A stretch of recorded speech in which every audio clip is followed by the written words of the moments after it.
Presumably this part gets edited out, right? Or does it go just like this? No, I mean there'll definitely be. Okay.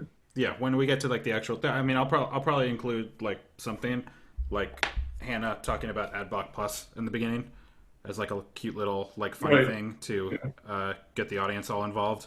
Mhm. And Cold then open. yeah, exactly, it's cold open. And then we have like a stupid intro song, and then we go. Oh, I want to hear the stupid intro song. This meeting is being recorded.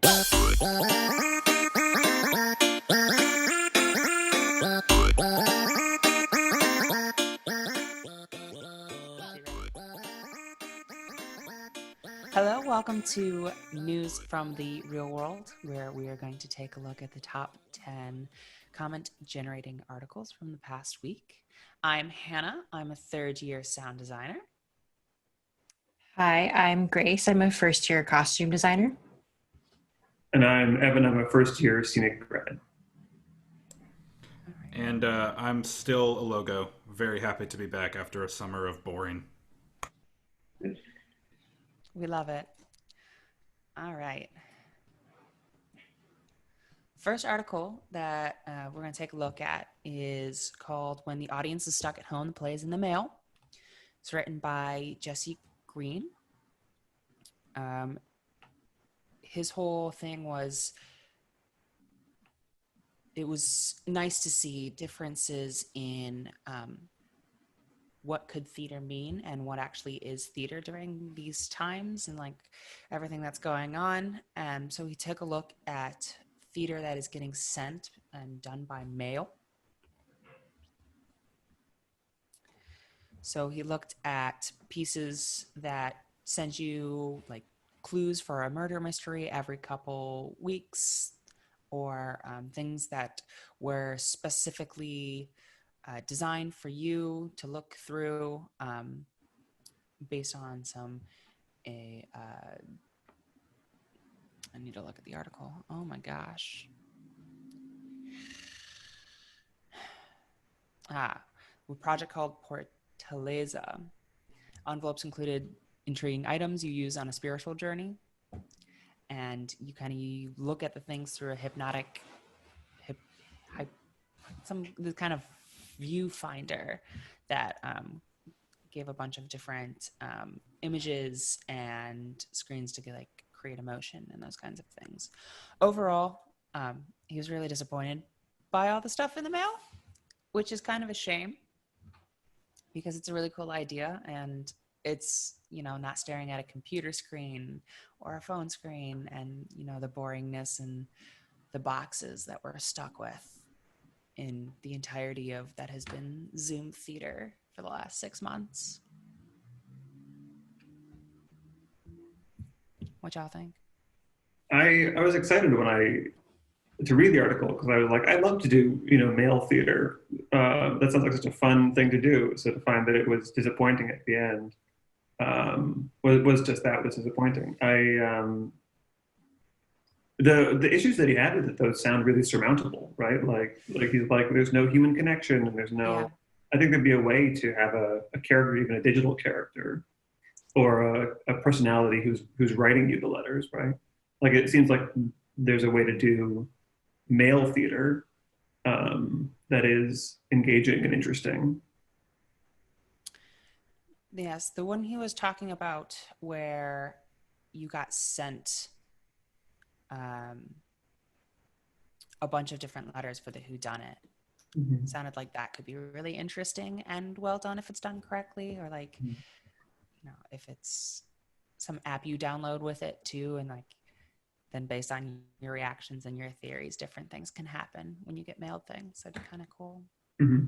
Well, yeah, but the Portaleza one that the article seems to focus on seems like it's setting itself up for failure, right? Like trying to build in this idea of like giving you a connection to a lost loved one, which is super fraught and complicated, and then like delivering an acid trip seen through a kaleidoscope instead. It seems like you're just setting yourself up for failure at that point. Yeah. Well, I only hope that they continue to develop this concept because, obviously this is the first time I think we've ever dealt with a global pandemic. So I think only good will continue to come out of everyone's ideas. Yeah, I want to develop the next piece of male theater. It sounds like a really cool idea. For sure.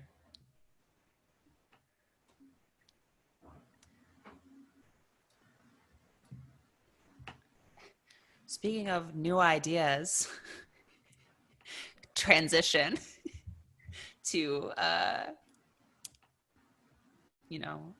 unprecedented times, taking out new ideas. Go ahead, Grace. This article titled Coronavirus Wiped Out 29,840 Jobs, Years of Growth in Denver's Art Scenes report says that Denver arts and venues issued pair of studies this week detailing historical growth, recent loss. So basically, what I learned that I didn't know about was that Denver has a huge art scene that has been doing nothing but growing over the recent decade, and which obviously prompted this person to write an article about how coronavirus practically wiped it out just within a matter of a few months. Some of the interesting statistics that came from that article, so that I found was interesting. The employment in the region's creative industries grew by 29% between 2010 and 2019, with an addition of over 21,000 jobs. And at its most recent peak in 2019, the creative industry produced 16.2 billion in sales revenue. So that's 4% of all of their goods and services sold within the region. And in terms of losses, their report that they did says that between April and July, the industry will lose an estimated of almost 30,000 jobs and 1.4 billion in sales revenue due to COVID. So a lot of numbers, but I thought they were really important because usually we don't put numbers, like such specific numbers to these loss, or we don't have like the data necessarily to show like the impact that the arts has, not just on culture, but on the economy as well. And it was really shocking. Like I would be curious to know what the numbers are for other cities that I'm more familiar with, but it is really quite devastating to see the actual like monetary loss and the numbers of jobs lost in this community. Well, and as someone who's still a little bit tied into the Chicago theater scene, it really makes me wonder what's going on over there. I mean, I just know what I see on Facebook, of course, but I assume that the whole theater industry is going to be hit the same way, right? It doesn't seem like some cities are going to do that much better than others, unless it's a place like New York, where all the money is. I don't even think New York's doing all that great right now. God, no, yeah. I think there's an article about that later. Because there's nothing happening. Right, all these people right. who are, they work a job because that's the job that was offered to them that day. And, so they have to keep working at places all the time. And, there hasn't been any shows in 6 months. Right.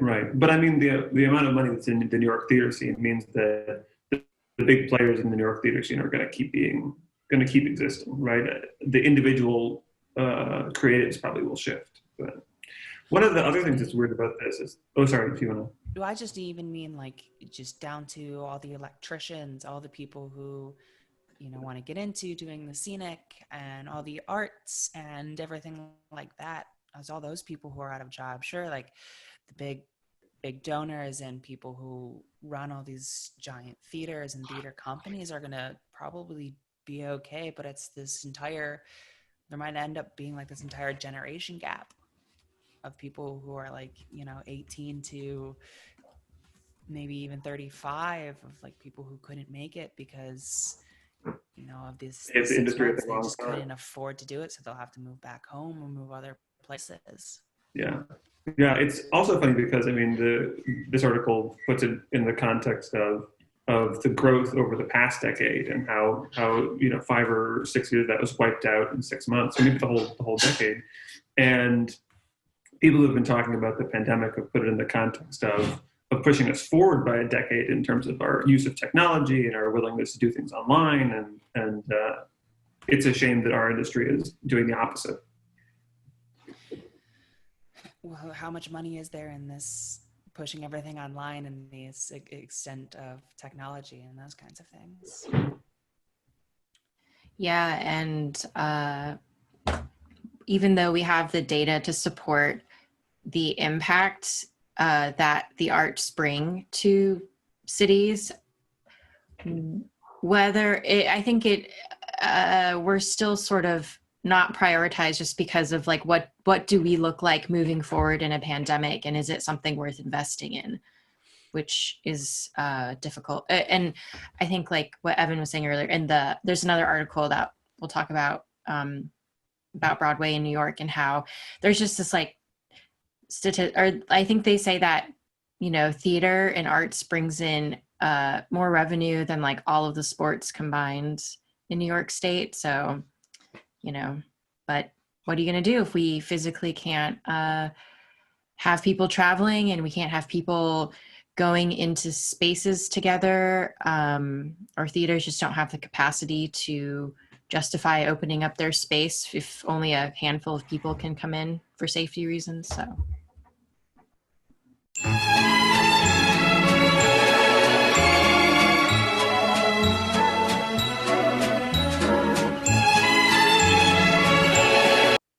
Well, speaking of the entertainment industry and its continuation, I guess.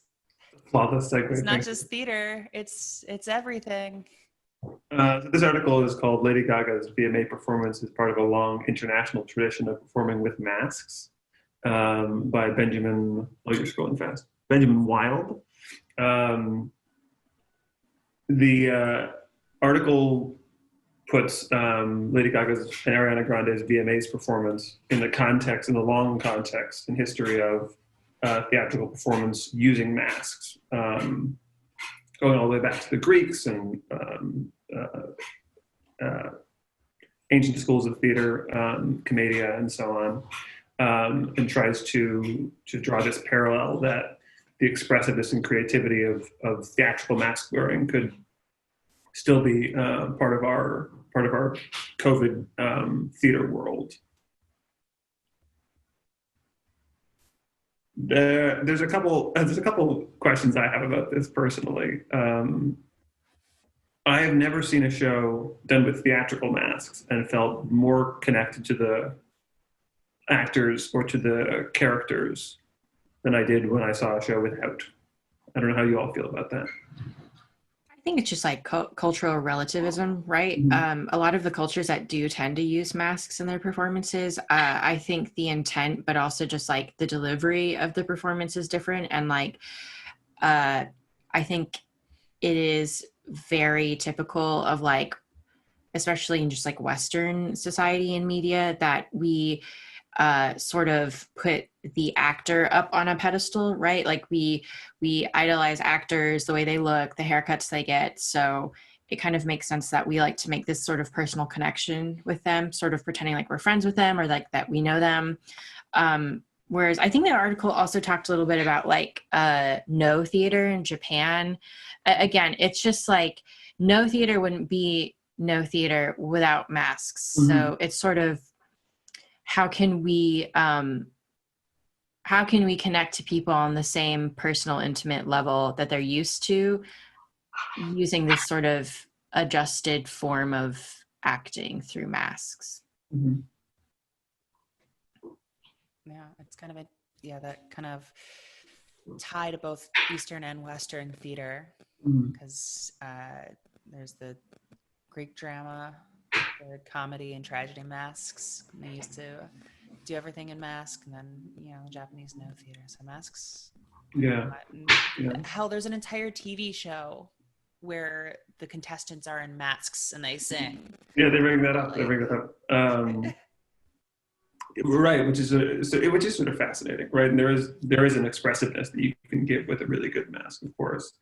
The Ariana Grande and Lady Gaga masks are so wildly different because Lady Gaga's mask in this video has this like LED screen on it that with like a waveform that moves when she talks, so you still get the feeling of her mouth moving in a way, which is really interesting.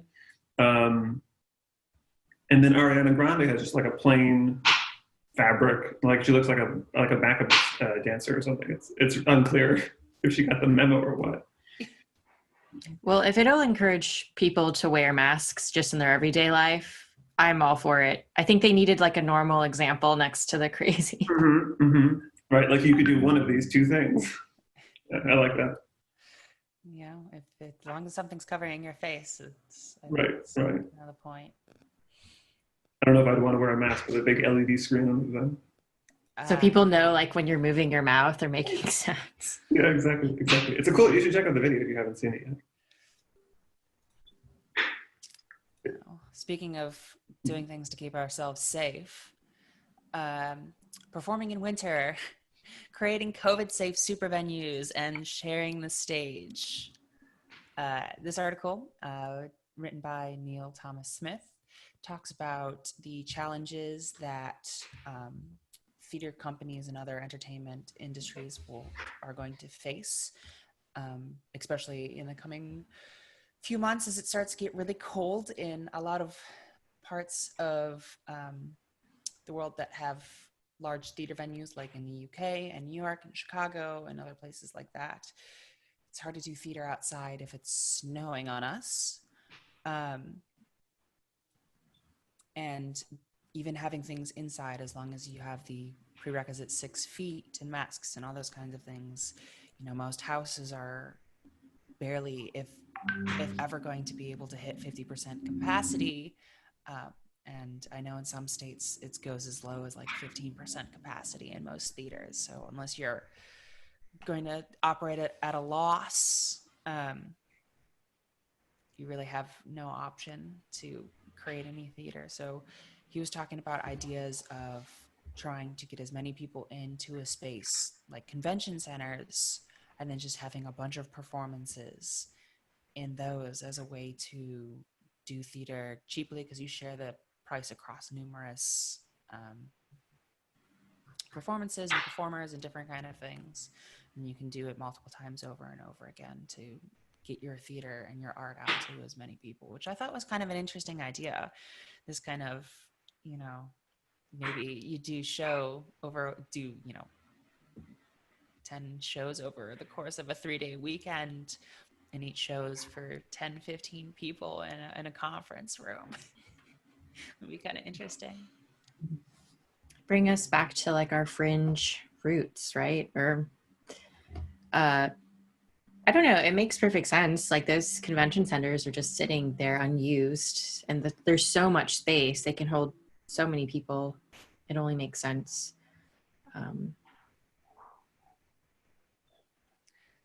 It's like all of Chicago's storefront theater got into one building. God. Yeah, it's funny because when I was actually thinking about Chicago storefront theater when I read this, because I can remember being in theaters where a 6-foot radius from me was half the audience, you know? Like that is not, I'm so used to being so packed in, right? In such a small group of people. And for years and years talking to directors about trying to get intimacy and trying to get like the feeling of closest to the action, and now it's the exact opposite, right? I think one of the big concerns here that is left to be surmounted, right, is people in space over time, with some people projecting their voices, right? Like there's still a certain amount of risk there that you have to figure out how to solve, unless you're going to have the actors' masks as well. I don't mean to be a fatalist, but it's some of the same problems we're already aware of. I mean, I'm shocked that there's movie theaters open right now. Oh, apparently there are some that you can like rent out the entire theater for like a couple hours for like $50, and you and like Wow. 15 people, because that's all that can go That's in at like a the price of time. 2 movie tickets.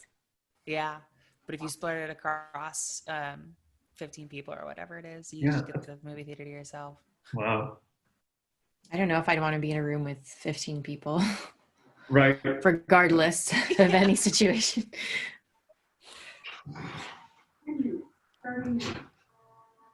Uh,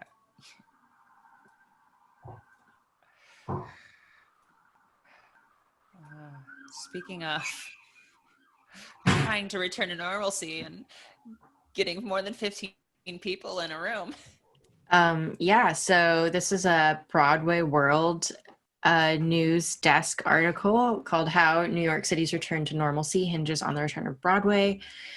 Seems like it was written in response to an article written by Peter Marks from the Washington Post, whose article is titled "New York City Can't Rebound Without Broadway, and Broadway's Road Back is Uncertain."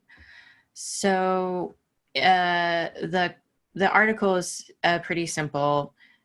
Broadway's continuously been shut down in New York as we've progressed these last 6 months, and now I'm pretty sure, I don't know the exact date, but Broadway is pretty much not allowed to reopen until 2021. So a lot of shows have been postponed, including a lot of shows that were either like in previews, in rehearsal, about to start rehearsal. Everything was shut down. No one's allowed to get together. And I think some of those include like The Music Man, Hugh Jackman and Sutton Foster. This might be a hot take, but I didn't realize people were dying to see The Music Man. And basically the response from like the union, like, well, I guess this is a Broadway leak, but they have these like task force set up, which sounds really like intense and great, but I don't know what's coming out of it as of now, but I guess they've got 20 labor task forces. So they have one for each union where they develop all these protocols for like every situation and for every position, which sounds really exhaustive to me. Like, I don't know how they can predict every situation, because I feel like every show I've ever worked on, I'm like, wow, never in my life would I have thought I would have ever had to deal with this. Anyway, like either way, it's going to be tricky. I'm not super optimistic about these like 2021 return dates. I think, let's see, what does it say? Yeah, they want to start rehearsals for some shows as early as like February 8th, which I'm like, okay, sure, that's optimistic, but it's like almost October now and things are not looking significantly better. What one show is doing, which is the musical about Diana, Princess Diana, is that they are going to premiere it on Netflix before it opens on Broadway, which I think is super cool, because talk about like jumping so many hurdles. Like your show is now going to reach audiences at least across the US. I don't know what it's going to be like internationally on Netflix, but now you're going to have thousands of people who know the show and have seen it before it's even opened. And, you know, people who've probably never seen a Broadway show will have gotten to see it. And I don't know. I think it's cool. I think we should, kind of like what the National Theater does, we should be filming more and broadcasting more, because clearly we know that they're being filmed. Why can't we share it with the people, you know? So. Well, and historically, producers have been so scared of it, right? They think that the people who have seen it filmed aren't going to pay to see it on Broadway. But there was this poll done after Hamilton where people said, seeing Hamilton on Disney Plus has had no effect on my interest in seeing it in person, right? Like either way, like either I wasn't going to see it in person and now I can see it on Disney Plus, or I wanted to see it in person, and I still do, right? So I hope that this is part of a larger shift. The Diana shift is part of a larger trend for making theater more accessible. You know, because I mean, the thing is, a lot of shows get filmed like for archival footage, right? So, which is not a great like cinematic experience. But filming more shows in an interesting cinematic way, and then even if you hold on to it for the first year and a half of the run and release it later, I think that would be really a great thing for Broadway. Yeah. In regards to whether or not Broadway can open up, sorry. Hamilton came out or premiered 2016, 2015. Yeah, I think so. I think it was. And they just released it this last year, so like you can hold on to that, and the hype has not died. Well, and they were going to release it a whole year some later. hype too. Mm-hmm. You know, my family had tried to get tickets to the Chicago one for, you know, months and then could never get it, or like they were too expensive, and so finally we were able to see it on Disney Plus.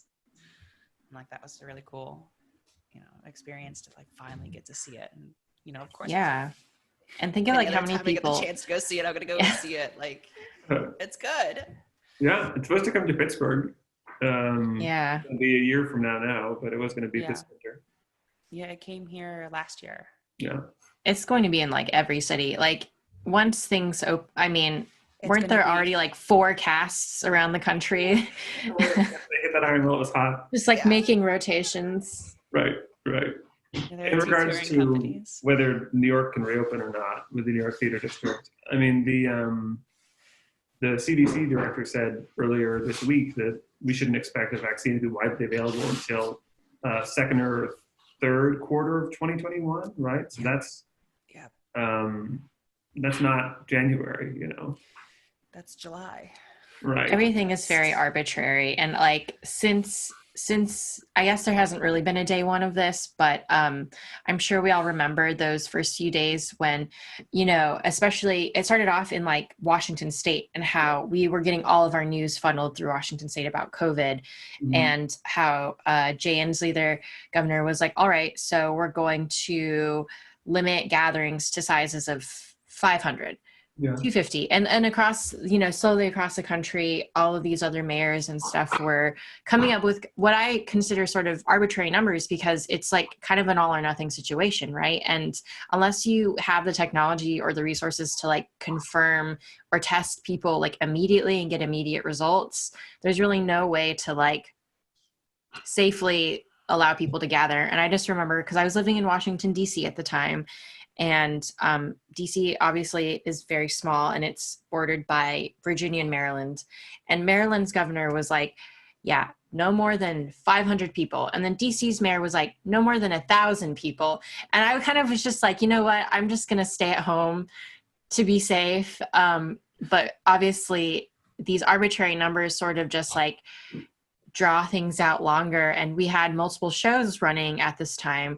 And, you know, it's like an hour by hour play. And I just remember that day of work when the mayor was like 250. And then we immediately got emails that were like, everyone go home. The shows are closed. They're closed. Like they're done. Crew, like make sure your crew sees this, make sure the actors see this. Like, and it was just so quick. And yeah. Well, and also, I mean, so fast. Theaters could be a disease vector, right? I mean, you have a rotating group of people who are meeting the same people. We're meeting a lot of other people, right? Like it's not, that was a complicated way to say that, but it's not the best way to be safe. I would be surprised if we see widespread professional theater this or next calendar year. Honestly, I would be.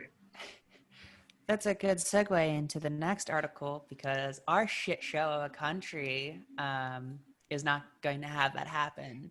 But countries who have been doing a lot better, like Australia, have started opening, and they have main stage shows again. This article hurt me.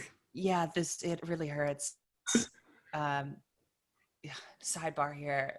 We read an article last semester about how in Korea they still had shows running like through May, where like because of their contract tracing and how quickly and sufficiently they were doing testing, they could keep them open. There were like 3 shows still running.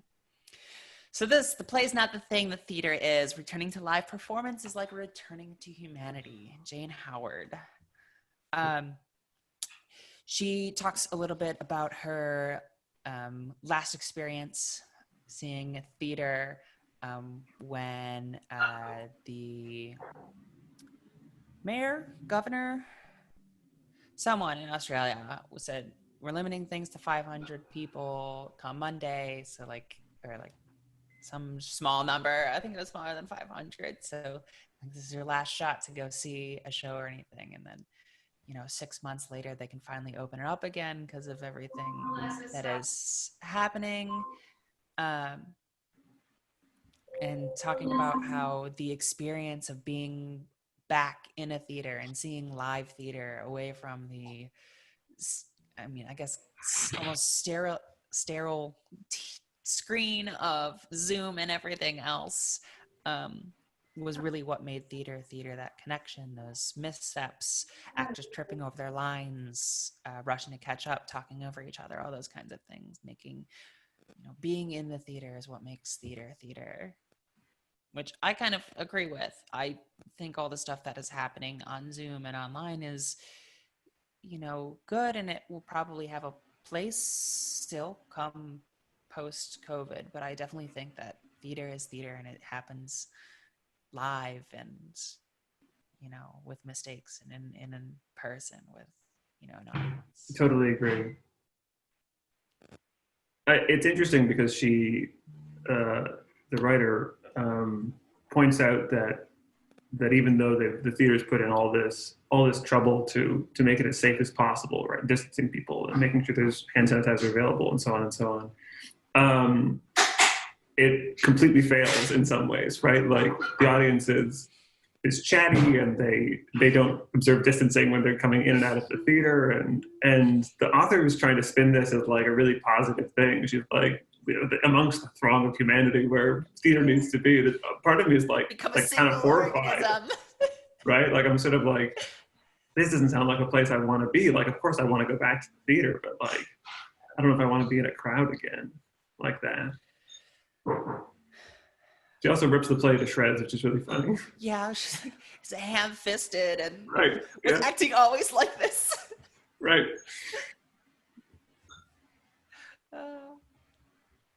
I just don't. In the article, she what was it like afterwards? Like friends were like greeting each other and hugging each other, and like I don't know. I think my brain is just at such a different place. I was like, wait, this has got to be like pre-COVID. Like I can't even fathom like being in a group. Like even going to the grocery store is anxiety-inducing when people don't distance. And I totally have that thing whenever I'm like watching a movie or reading a book where someone's like, I went to a crowded bar, and I'm like, why? That's not right. You can't do that. So I get that impulse, absolutely. Yeah, it's become the new normal rather than like a stopgap till we can fix it ourselves. That's not okay. Well, hopefully it's made us more conscious about our hygiene and others' hygiene as well. We taught everyone how to wash their hands. They all know now. Well, do they? Should have beforehand. I know. It'd be interesting to see what kind of cultural shifts and other things happen. If we adopt masks more often for even things like colds, or what building codes get changed for theaters and other public spaces, and number of bathrooms, number of sinks. Is the audience masked in this article? I don't remember. I don't think they are. I don't know if they said yes or no. I assume so. I guess it's not mentioned, is it? No, it's not mentioned one way or the other. Speaking of movies, jumping back to topics that we were talking about. Darn it, I did it again. And the wrong one. So the Oscars announced sweeping new inclusion requirements for Best Picture. It's an article written by Jessica Mason, basically breaking down these new standards that Hollywood needs to follow to be eligible for Best Picture. which I assume also includes like best foreign film, anything of that nature. So to break down what they're calling standards, standard A is on-screen representation. So to meet this, the film must have just one of the following: at least one lead or significant supporting actor from an underrepresented racial or ethnic group, or at least 30% of the ensemble has to be from at least two underrepresented groups, which includes women, LGBTQ people, and people with disabilities, or the main storyline of the film is centered on an underrepresented population. So that's standard A. The second standard is for the creative leadership and the project team to have to meet one of these benchmarks. At least two creative leadership positions and department heads have to come from any underrepresented group: women, minorities, LGBTQ people with disabilities, etc., with at least one coming from an underrepresented racial group. Or the film can have 6 people in technical positions, or the crew can be overall 30% or more from underrepresented groups. And to kind of like segue off of this really quickly, the author said, "I wish that the Academy hadn't included costumes, set decoration, hair, and makeup in these fields," which I thought was like, and her justification was that these fields already have women working in them. And I was like, wow, the bar is so low, I tripped over it. I think what people fail to realize is like, especially like white women does not equate like representation. And I think what happens in these situations is like when you have so many of the same kind of group, especially, and if those groups hold any, power from privilege, like if you have an entire group of, let's say, for example, white women, which is probably what you will commonly see in, I assume, film, just in costume, wardrobe, makeup, hair, whatever, you lack like the representation or the perspective of someone who maybe reflects more of who the cast or the other crew members look like. I guess speaking from my only experience, which is working in a costume shop in theater, there are really, really intense power dynamics. If I'm like the only person of color in a shop that's only women, white women. So yeah, anyways, I didn't love that comment, but I was like, hey, you know what? You probably don't know any better. It's okay.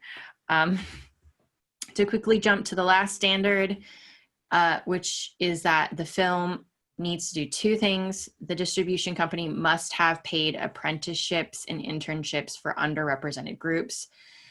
And it's pretty long, but they also, studio must have substantive ongoing paid apprenticeships, internships inclusive of underrepresented groups, must include racial or ethnic group, in the following departments: production, development, physical production, post-production, music, VFX, acquisitions, business affairs, distribution, marketing, and publicity. And basically what this standard is setting is that we need to make the industry just more accessible and to minorities, marginalized groups, BIPOC.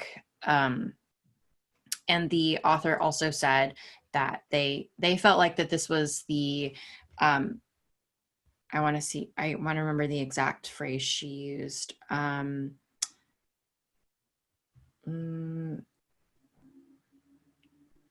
She says that this standard might be the one that leads to the most systemic change, because it's not just about advancing inclusion for one movie, but creating training and opportunities in the companies that make them throughout the industry, which I wholeheartedly agree with, because and the HowlRound article we'll talk about also kind of touches on it, but it's sort of like the metaphor of planting a tree when the roots are like, old white conservative men. Like, it's going to be really hard to create systemic change because everything is like rooted in that idea. So I think by giving underrepresented groups these opportunities, they can kind of plant their own trees and help create opportunity for people to come. Yeah, I really like these standards. And I like that it's not just, the high profile, underrepresented groups in like the main cast of actors. It doesn't have to be that, it could be through the technical side and the producers and all those kinds of things. I think that's a better step forward because it's getting it more in the creatives. It's not just the end product. Yeah, and I read this article had a lot of comments that I read through, and I'll talk about like the first one because this person said the rules are as they are laid out seem like they encourage tokenism rather than meaningful representation, which they could, yeah. Yeah, sure, but I also feel like tokenism implies that whoever is a part of this is still going to be like a minority, or like it would be tokenism would be like if you had an all-white film with an all-white crew, everyone working on it, and then you hired like one person of color to be in one department. I think this is more about creating environments and like communities within these productions for underrepresented groups. And I definitely don't think it's like tokenism, because I think that has some negative implications. I do think the bar is still pretty low, because like a lot of movies do still would still qualify under these standards if you really broke it down. So I think those who get very defensive about these standards are perhaps afraid to see a shift in power, and they hold the power, and then they're just afraid that they'll lose it, which I think is where a lot of fragility in defense comes from. Yeah. Unmuted. Another important thing to consider about this is that the Oscars isn't a governing body over all movie production that happens in LA. I think there are a lot of films that are fairly intentionally not Oscar facing or not vying for to be considered for Oscars, right? Like I think most of the Marvel Cinematic Universe movies went without any real Oscar consideration. So this may only affect movies that are considering the Oscars as part of their advertising campaign. I mean, it's basically also just saying like, hey, white male directors, you know you really want to tell this story about white men, but maybe don't. Or maybe figure out how to include other people. Because I guess like The Irishman wouldn't have qualified, but also I haven't watched it. I don't really want to watch it. I heard it was like 3 hours, and I don't need to watch 3 hours of that. Yeah. Wouldn't it still have qualified even if it was because of all of the back end staff? I'm not sure. I didn't like look into those standards are either or, yeah? Yeah. So again, the bar is very low, so watch your step. And I think movies like they reference Once Upon a Time in Hollywood. I think it's a lot of like, would these movies have made the cut? Not entirely sure. But this author does say like she thinks that The Irishman would fail, Saving Private Ryan would fail. Just maybe a lot of World War II films would fail. Yeah. I don't know why we need so many movies about World War II. People are super into it. Continuing our vein of Hollywood, another excellent transition by yours truly. This is very good. I'm killing it today. So this is one of mine. The article is Hollywood's inclusion problem still running deep study finds by Jake Coyle. So this same group has been doing studies of diversity in Hollywood for the past 13 or so years, and they're marking that there has been a shift, but that it doesn't go far enough. That the shift is fairly superficial. There's a couple numbers I wrote down that I thought were interesting. It's a study of the 100 highest box office grossing films from the past year, so from 2019. And of those movies, there are no Hispanic characters in 44 of the 100. For every woman speaking on screen, there are nearly 2 men, and 80.4% of directors were white. And that's an improvement over 2007. Yeah. Where's that bar? Is it out of the Marianas Trench? But here's the thing. All of those 100 films, all but 5 of them meet the new Oscars standards. So, I mean, there's certainly people who are arguing that the new Oscars standards don't go far enough, and I think that might speak to that. Yeah. Mhm. At the end of this article, just real quick, they highlight a couple studios that are doing better or trying to do better. Universal in particular and Netflix are both hiring women a lot more in their creative fields, more than other companies are. And MGM, which owns the company Orion, is reinvigorating it, I guess, as a company that's focused on telling minority stories or diverse stories. If you want to use the buzzword. Yeah. Yeah. Gotta love buzzwords. Right. Yeah, I think that tidbit is interesting of like the standards. That only 5. Do they mention which 5 failed in the article? They do not. I want to know too, but they don't list them. Because that's got to be a lot of research to figure out if it failed or not.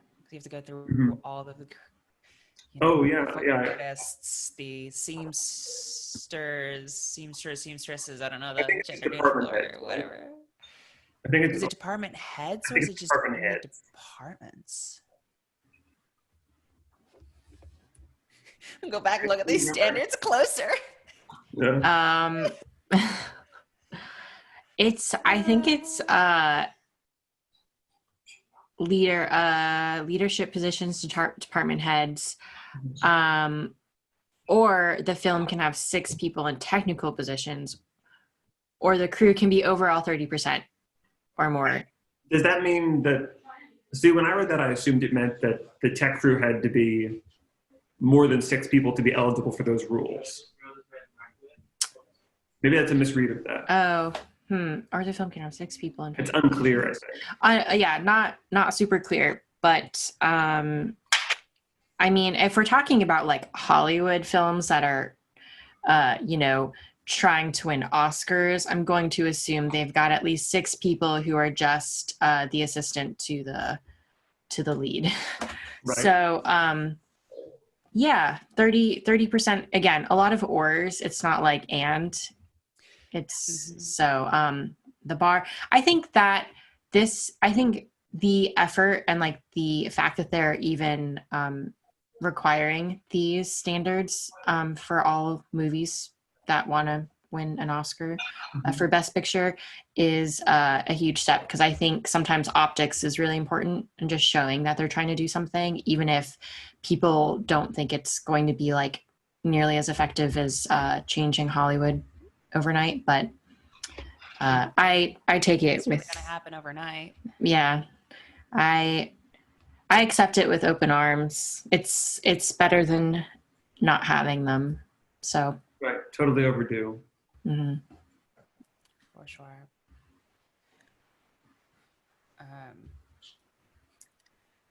Speaking of trying to fix the industry overnight.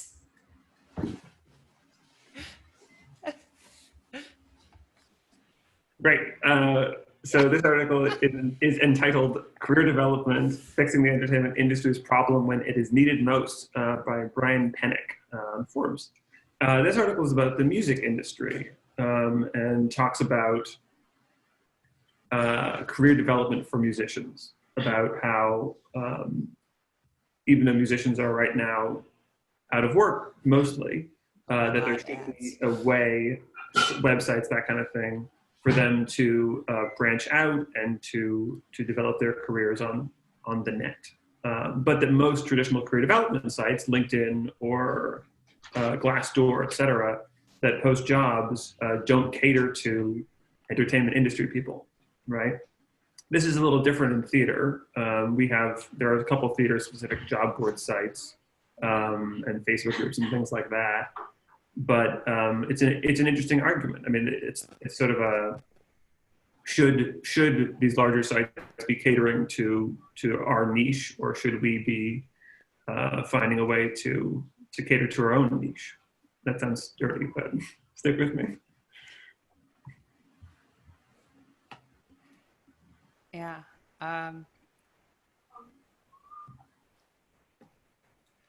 Finding jobs is a pain in the dick. Yeah.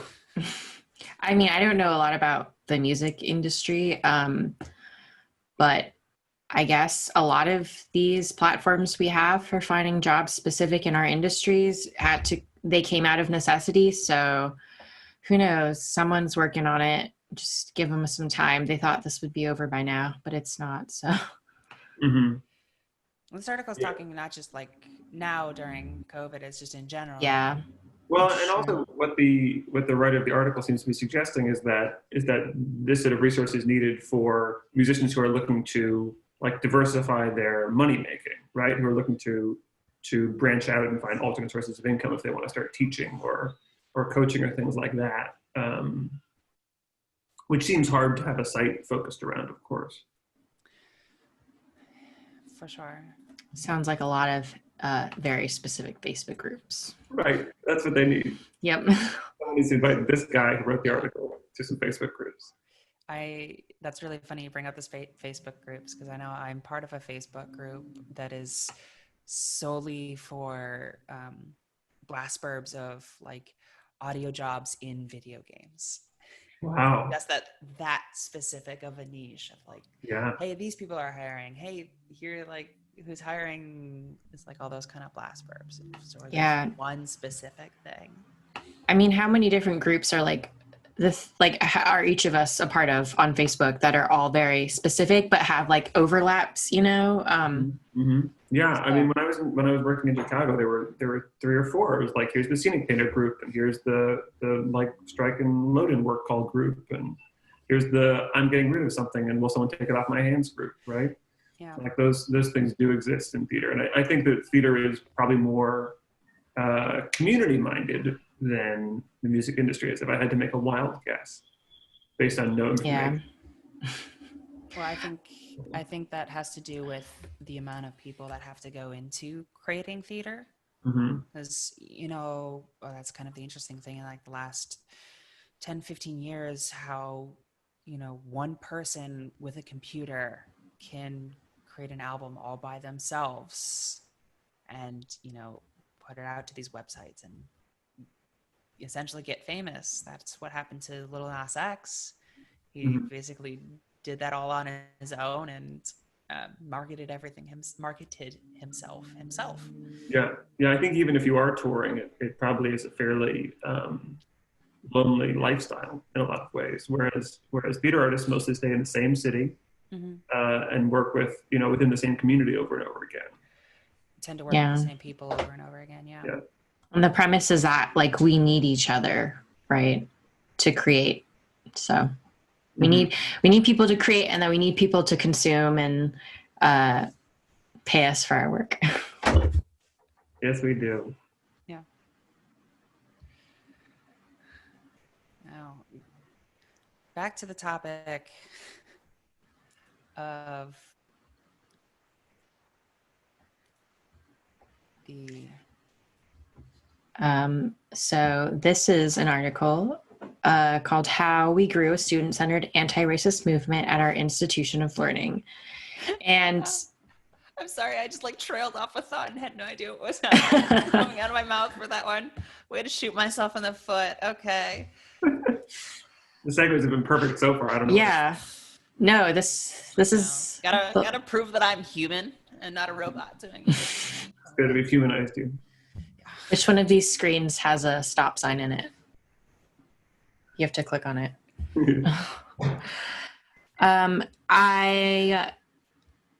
I think that this article was written by the students of the School of Theater at Boston University. They basically break down. So they have this group. You can see, I guess, like SARSI, if you had to say it out loud, which is the School of Theater Anti-Racist Student Initiative. I do not know a whole lot about Boston University or their theater program, but it sounds like, shocker, it is a predominantly white institution. And basically, students have come together, especially in response to recent events, but also just, racism in America in general, that they demand to change, they're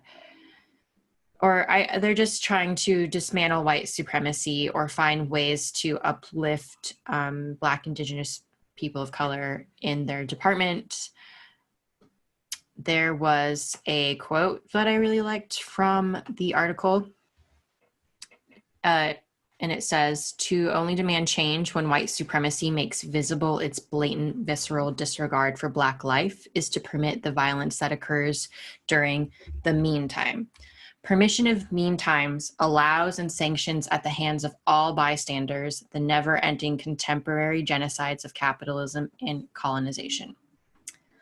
I thought that was a really great breakdown of sort of how we as bystanders can create a lot of harm. I'm very passionate about this group of people, especially who've decided to sort of create this example for other universities in the country who may not know where to start with initiatives like this. It's a very, very long article with a lot of really great information, and I think it's really, really well written. I kind of just tried to take notes on things that I really enjoyed. They quote one of their faculty members, Dr. Ibram X. Kendi, who says the heartbeat of racism is denial, which I agree with. And I, from firsthand experience, know that when you are at a predominantly white institution, sometimes the hardest part is just facing either the backlash or defensive nature of a lot of the white people who work there. And I don't want to say hey, I get it, but this is a big thing I think that a lot of people are learning about for the first time, or are having to learn about for the first time in their lives. So it can kind of shake up their world a little bit. But hopefully with initiatives and groups like this, we can find ways to, in a very educated and eloquent way, break down what everyone can do, not only to help themselves, but to be allies and to uplift their peers who are Black or, people of color. So another quote I'll throw in at the end of my breakdown of this is, "In order to remove the infection, it must be uprooted at every level and replaced with an anti-racist liberation framework," which kind of goes back to my thought of the planting. We as individuals have the power to plant seeds, which is why I think a lot of us find so much resistance in seeing change in predominantly white institutions. There's another article on HowlRound written by Nicole Brewer, where she talks a lot about that and her experience as a theater artist in predominantly white institutions. I highly recommend reading anything she writes. She's very smart and intelligent. So, I feel like I've been rambling. I feel like, operating on 2 brain cells, but let's dismantle white supremacy. Sorry, is that too? My comment. This is what we get for doing it on Sunday night. Yeah, I think it's interesting that like for so long, theater has been so much like by white people for white people, and even the audiences, like the audiences are old, they're all, you know, white people, and it's like always the same things. So it's like, how do we get out of that, and how do we make it more accessible to more people in other communities? Mm-hmm. Yep. Mm-hmm. I think, and I've talked about this a couple times this like weekend with just friends and stuff, but I used to work at a predominantly white theater institution, and that was like a Shakespeare company. So I feel like I have a lot of like Defender. yeah, I have a lot of like firsthand experience with being in these rooms where we're talking about these things, because they had what they call EDI meetings, which are equity, diversity, and inclusion committees, where anyone can come. It's voluntary, and we just like talk about what's going on. But you know, we've got like over 200 people who work at this company, so you're meeting people that you've never seen before, sometimes for the first time, and all of management and senior staff, they're all white, and most of them are men as well. So my biggest struggle after having gone to those meetings for two years, because they only created the committee 2 years ago, is just sort of feeling very exhausted by the fact that it felt like nothing was changing. That we were basically there. It was like therapy. It was like we were there to like air our grievances, and then they would be like, wow, yeah, that sucks. And then they would be like, all right, the meeting's over. See you next month. And you're kind of like, wait, what? Okay. But yeah, it's a big problem, a systemic problem, especially in those where those in power are afraid to lose their power, or afraid that by becoming more equitable and inclusive, that they will lose any power they have, even though that is, I don't think, the fact. But yeah, I think it just, I like think about this a lot. You'll be in like the shower and you're like, I've got it. I know how to solve racism.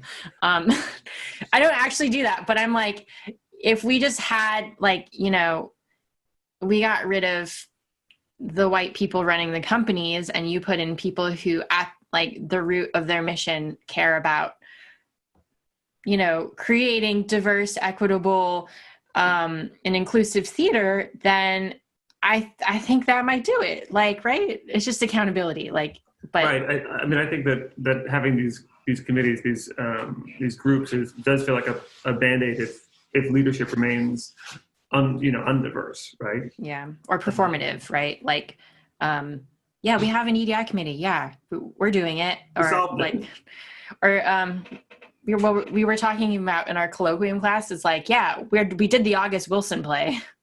Yeah. Like, right, and we'll do another one in 3 years. yes, but it's going to be one of the Pulitzer Prize winning ones. That's it. No more. It's the one that white people know. And of course, the entire design team and the director and everything is white. Yeah. Mm-hmm. Mm-hmm. That's how it works. Yeah. Well, Now I know that there's committees like this at Carnegie Mellon. I felt like there was a real attempt to respond to the racial justice moment over the summer. Do you think that Carnegie Mellon should take on some of these tenets? I think, well, I really don't know a whole lot about CMU's like history in terms of its response to like racial issues. But from what I have seen joining as a student just this semester, first of all, the anti-racist theater course that we have to take, Mm-hmm. and having a dedicated, I guess it's a DEI committee, and having and hiring like guest speakers and lecturers from outside of the school to come and speak to us about these topics, I think shows a lot of initiative. And it just might be that my bar is also incredibly low for this, that I'm very impressed by like what CMU has done. But again, I don't really know what the politics are in like an educational setting versus a nonprofit theater. So yeah, I'm encouraged. I haven't started my anti-racist theater course yet, but I've talked to the instructor, and I do feel like because we're in an educational setting, the faculty does care about our well-being, and they're not just like burnout, jaded theater artists. I felt similar coming in also as a first year. It was like I feel like there's a real attempt here to grapple with these issues and address them and recognize that that they could have addressed them sooner. Yeah. And I think the response will be very department dependent. I think some departments will be better suited to reacting and compensating and not compensating, but like actively improving and working on themselves and all the issues that might be in the departments. But we'll really have to see what happens. I mean, I haven't seen too many things firsthand. I've heard too many stories in general, but we'll see how it turns out in the coming years. I don't think we'll know the actual true benefit and if what they have done is enough, or it was just a band-aid, or it was just for show until a couple of years from now. Like even after, y'all graduate too. Right. All right. Well, thank you very much for joining us this week. That's been the news from the real world.